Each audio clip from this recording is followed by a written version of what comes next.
Okay, good afternoon, everyone.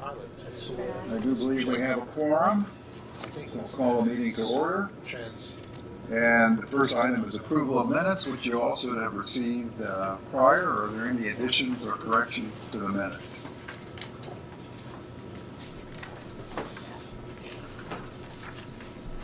I'll make a motion to approve. There's a motion to approve. Is there a second? Second.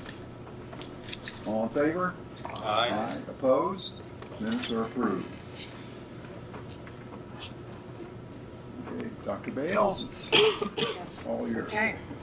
So today I have a fairly somber and unfortunate report for you, but I think it must be done. We're going to talk about infant mortality and as it relates to accidental suffocation related to unsafe sleep. SUID, or SUID, stands for Sudden and Unexpected Infant Death. This relates to a death of a child as an infant, that's less than 1 year, that is sudden and unexpected. It can be unexplained, and that's sometimes referred to as SIDS, or Sudden Infant Death Syndrome, or explained. And one of the sources of that is accidental suffocation, often related to unsafe sleep. In August, the Indiana Department of Health was notified of more than 19 sudden infant deaths related to unsafe sleep in the state of Indiana. So normally there are about 2 cases a week in the state of Indiana, leading to about 8 to 10 per month across the state. So this was at least a doubling of the average numbers. Suffocation caused by unsafe sleep is the 3rd leading cause of death for infants in Indiana. The first being perinatal risks or preterm labor, and the second being birth defects. Wayne County sits in about the middle of the road as far as statewide statistics. Overall, infant mortality ranks us as 50 out of 92 counties. In 2024 through 2025 to date, or actually through the end of August, there had been 13 total infant deaths in Wayne County, of which 5 during that time frame were attributed to unsafe sleep. So, what is unsafe sleep? Unsafe sleep is defined as any kind of co-sleeping. So this could be you are choosing to co-sleep in a bed with your infant, or perhaps it's accidental. You fall asleep on the couch, or you are falling asleep while feeding in a rocking chair. The adult arm over an infant's torso is enough to cause suffocation and death. So it is very unsafe, any kind of co-sleeping. We also think about blankets and pillows and toys, all those incredibly cute things you get at your baby shower, right, are not appropriate for sleep time. Those are also dangerous. And anytime you place your infant on their stomach to sleep, always the back is the safe way. So safe sleep is the best prevention for accidental suffocation and for SIDS. And safe sleep is as simple as the ABCs. So A being for alone. Same room is fine, in fact encouraged, but never the same sleeping space. B being for back to sleep. Put your child on their back to sleep every time. Nap time, bedtime, any time that they need to sleep. And C is for crib. It doesn't actually have to be a crib. It could be a pack and play, but it needs to be a firm surface with no soft stuff. So no bumpers, no toys, no pillows, no blankets. Some other recommendations are to avoid overheating. There tends to be a tendency to bundle little ones. They need about the same kind of bundling that you would need when you're sleeping. And consider the use of a pacifier after breastfeeding is well established. And if your child does seem to need, like you would want to put a blanket on your child, then the safest way to do that is with a sleep sack. And those are designed for safe sleep. There are some resources in the community to help promote safe sleep. The Family Resource Center on North 12th Street has weekly safe sleep education. I believe it is on like Monday afternoons. And they also provide pack-and-plays to families that need them. Reed Health community workers have pack-and-plays for distribution for people in need. And the Wayne County Health Department has sleep sacks available. And we sometimes have pack-and-plays, but if we don't, we can always direct you to the right place to get one. It is really, really important if you have a new infant in the household that you have a safe sleep plan. Where will your child sleep when they go home from the hospital, right? All caregivers need to know the ABCs of sleep. A, alone, B, on their back, and C, in a crib or a firm place. That it would be everyone caring for the child, the new parents, the grandparents, the babysitter, whomever's involved needs to know the ABCs. Prepare for sleep away from home. If you're going to go on vacation or you're going to be staying with a family member or you're displaced for some reason, prepare for sleep away from home. Engage a support system, right? Newborn parents are some of the most exhausted people in the world from being up all night, and they need help. So engage that support system before you need to, and have a safe sleep plan. So. Thank you. Sure. Any questions or comments? I know it's one of those things that when I was in practice, when it happens, it's just devastating to the family. And of course, people never expect it can happen to them. It's always the other person. Okay. Clinical service report. All right, so just to add on to that, we did hold a community baby shower on Saturday at the Family Resource Center. We had a decent turnout. We had several groups there to provide support. We did hand out sleep sacks and all kinds of information, as well as diapers, formula, clothes, anything that new parents or expecting parents would need. And then we were able to provide them resources with where to go after the fact if they need a car seat or they need a pack and play. A lot of people don't realize that those resources are available. Making sure that parents know the car seat is not a place to sleep. I think a lot of times parents will say when they fall asleep, I'm just going to leave them in the pumpkin seat. Again, that's not the best option. So, but if you do need anything or need resources, anybody can reach out to us and we can help with that. Cynthia Blue, who does our favor, is great with our programming. So, August overview, we tested 21 individuals for tuberculosis. We've upped our blood testing to 10 kiddos. We had a couple adults in there too, particularly working in like stained glass area, doing some research on that stuff. So they had been exposed to potentially lead with the stained glass. Vaccines, which we anticipated seeing an increase. We had 110 childhood vaccines, 55 adult vaccines, and then we held 4 off-site clinics. One of those included a tetanus clinic for a factory. So that's all things that we can do if that need is available. If anybody has that need for whether a flu clinic, a Tdap clinic, we can come out on site and help with any of those. STI testing, we tested 27 for HIV and syphilis, 24 for Hep C, 33 for gonorrhea, chlamydia, 6 for trich, and 5 for DV. Treatment for 9 of those individuals. And then we are still referring out Hep C and HIV treatment, and we have 4 of those. With regards to case management, Chad will probably touch on this, but we did see a higher number in animal bites in August. And then we're still seeing about the same with our lead kiddos, but Michelle is staying on top of following up with those families and getting that taken care of.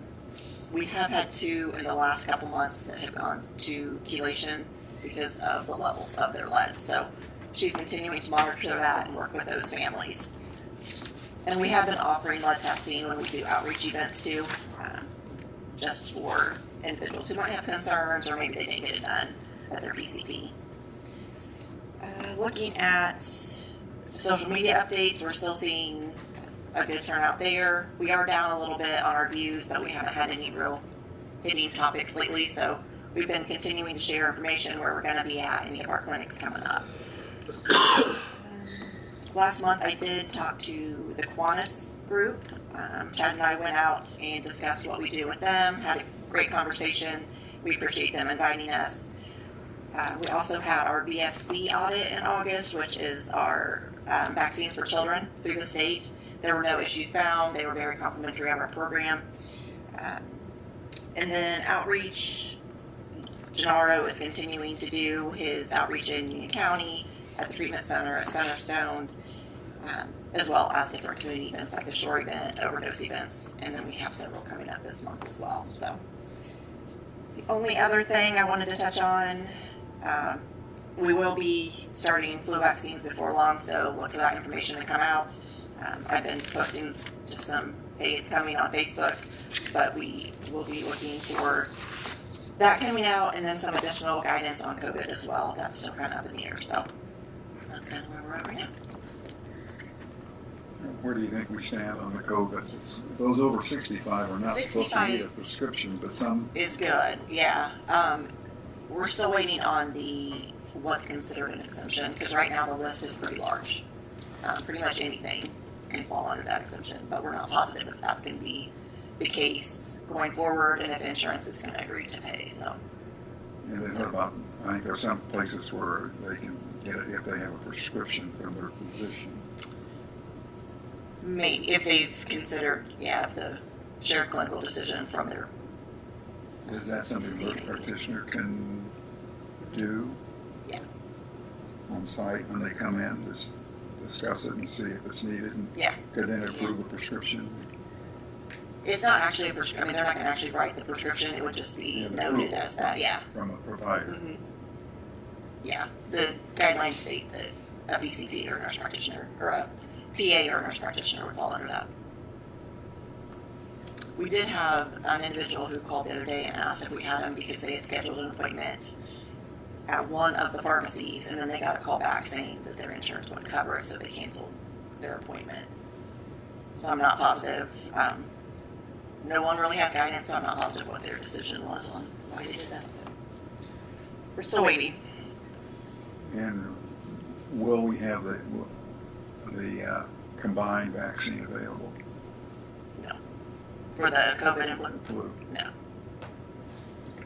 We will be offering flu mist this year for those individuals that just really are against getting a vaccine, if that's something they're willing to do just to kind of help out a little bit and get more people vaccinated. Some more to come on this as we get more detail. Yep. There'll be more, hopefully soon. And only offering Pfizer. Yeah, and we're only offering Pfizer for the flu this year. Or for the COVID, sorry. For the COVID. COVID, just Pfizer? Yeah. And we have it now. Any other questions or comments? Okay. I guess we're ready for the director's reports, or is it going Chad? We'll start with housing. With housing, we have several unfit orders written right now for different residences due to either sanitation conditions or no utilities. One is currently going through court, but all the others we're still waiting to see. With food, we just had Canal Days. We had 13 temporary food vendors there, went really well. We also had Archway Days. Here coming up, we have Levi Coffin Days, an event at Warm Glow, and then after we get through all the festivals, we'll get back to the regular food inspections. With animal bites, we have seen an uptick here recently of different animal bites and then exposures to bats, which is common during this time of year. Nothing for tattoos or eyelash. And then with septic, we had residents there on Green Mountain Pike. They were in failure. They went ahead and replaced it, and then a couple weeks later it went back into failure. They do know that at least 4 of the toilets were leaking, so we're trying to find an answer for that one. But that is all I have for my report. Any questions, comments? Dan? We'll start off with Health First Indiana. We're continuing with the current contracts that we have. All those expire on December 31st of this year, so we're starting to close up and get the reporting and make sure we're on track with the funding for those. We did issue the RFP for 2026, which is in the little packet here I gave you. Very small today.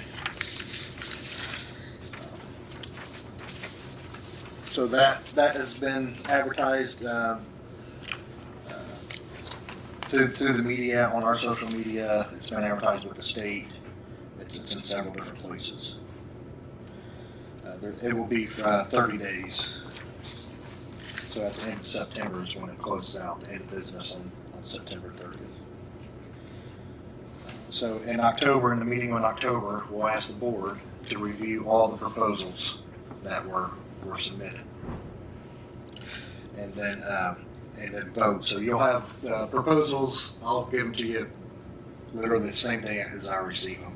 That way you have plenty of time to review them.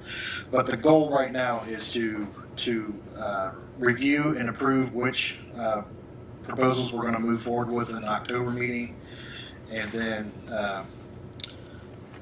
vote on them in November, and then whatever the board votes on to approve, we'll take it to the commissioners the following day for their approval.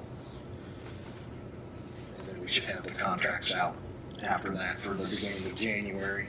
And we're only going to, the contracts we have now are run for a 2-year cycle. The next round of funding that we put the RFP out for will only be 1 year, because we don't know what our funds are going to look like for 2027 yet.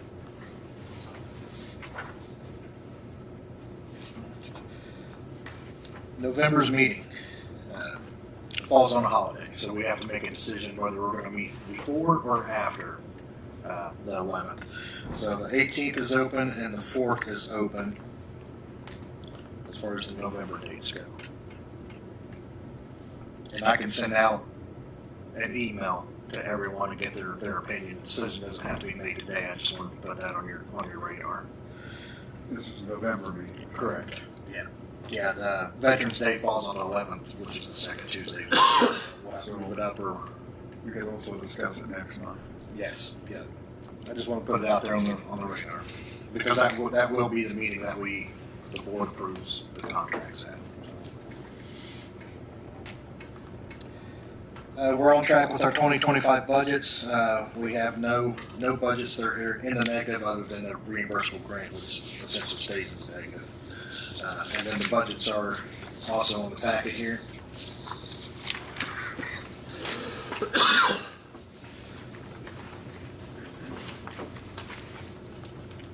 Sorry, it's so small. It's the best I could do with the file system at the current time. So 1159 is the county budget, the health department budget. This has all salaries in it. There is no operating supplies in it. 1161 is the Health First Indiana Fund. As you can see, we're still sitting with $1,190,000 in there. We still have 8 contracts out, and obviously operating supplies comes out of that as well.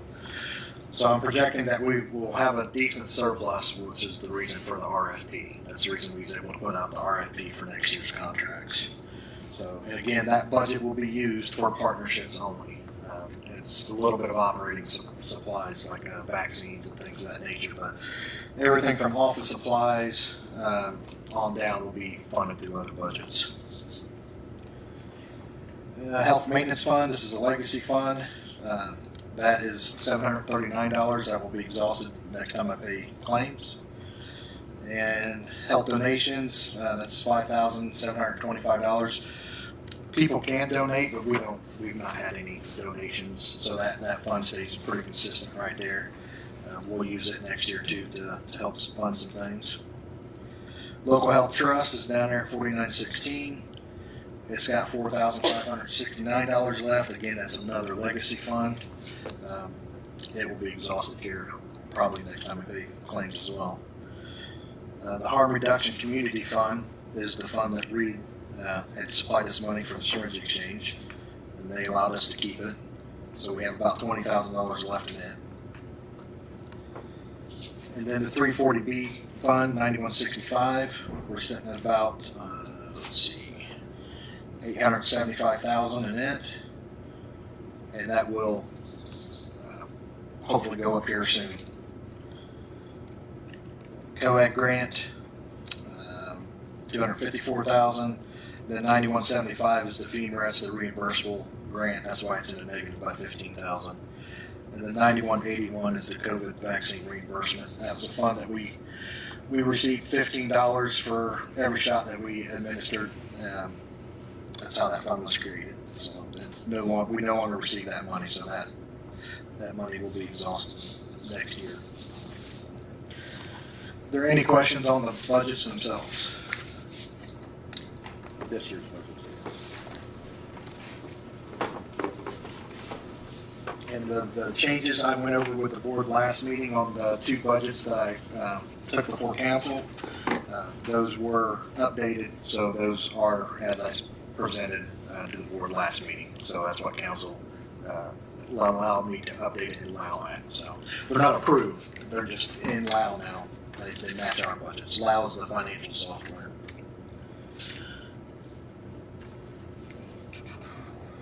Staffing updates.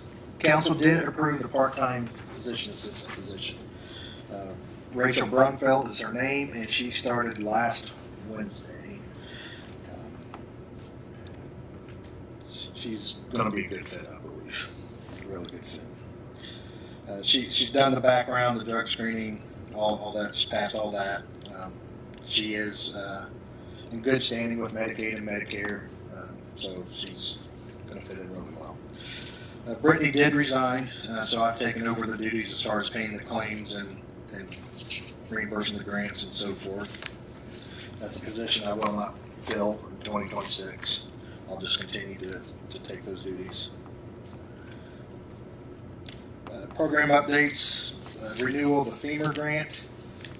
We got it in and we got the letter of award. They're going to give us $150,000, but they don't have the contracts or anything ready. Just to give you an idea, we have 2 grants that we're going to renew for 2026, or they're actually renewed in July of this year and then October 1st. The Emergency Preparedness Grant renewed July 1st of this year, and it runs from July 1st to June 30th of next year. We still don't have the contract for it, so we're sitting at mid-September on this. So the FEMA grant, I'm suspecting we're not going to get the contract for it until sometime in November, if we're lucky. So we have to have a discussion with the auditor's office to allow us to pay Cynthia out of that fund that we don't have a contract on yet. So if not, we'll have to work something else out. But this is reoccurring in every county right now. The state is offering these grants, the counties are applying for these grants, and they have a start date and an end date, but we're not getting contracts or purchase orders or budgets or anything from the state until 3 or 4 months after the grant starts. And it's causing a lot of heartache between the departments and the auditor's office. Not for us, but other counties. I haven't spoke to ours yet. So we had a mock 340B audit 2 weeks ago. So we're doing well in some areas, and we have some improvement in other areas. We still have not received the full report yet. Once we have the full report, we will definitely share it with the board. And animal bites was discussed as well. So there has been an uptick in animal bites, and some of the reporting agencies were having a problem with them reporting those bites to us. So we've reached out to those agencies to remind them that it's part of the administrative code that they have to report that to us within 24 hours. So we've sent out an email, and hopefully those will start coming in at a better rate. I noticed that, at least in the national news, it said there's been an uptick in rabies in some areas. Where's Indiana on that? I don't know where Indiana as a whole sits, but here in Wayne County, we've not had an uptick. We've not had one come back positive as of now. The miscellaneous, the mobile unit was out of service again. Fortunately, this time it was covered under warranty, but the PCM, I don't know if it's some kind of computer thing, the car, I'm not a car guy, but it wasn't working, which was causing the engine to stall out. The oxygen sensor was bad as well. And then the windshield wipers had a recall, so they had to replace those arms, and then the generator was serviced on it. So as of right now, it's working, I believe. It rained today. I would say I heard the generator It rained. this morning when I came in. So, and then I had a meeting with a couple of our new members a few weeks back to kind of go over what the health department does and more in depth with the budgets and how we bill and all that good stuff. So that is an open invitation to anybody on the board if you ever want to come in and sit, where I can meet you where you're at if you ever want to better understand what we do, how we've evolved, what programs we're running, what programs we had to cut, so forth, so on. The health department's a very complicated agency between the environmental and the clinical side both, and the vital records. We technically have 3 departments within the health department. So that is all I have to report today. Any questions?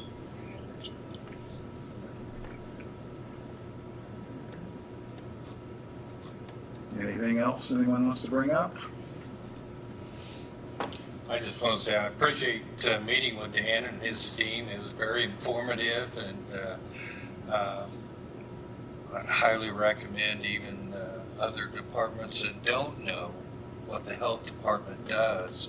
That was very valuable. Thanks, Dan. No problem. Okay, so next meeting will be in October. You say we'll be October reviewing grant applications at that meeting? Yeah, we'll review the request for proposals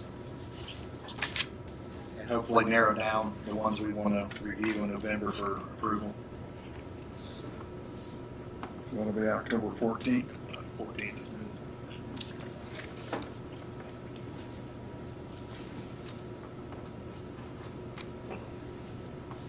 Well, if there's no other business, I would entertain a motion to adjourn.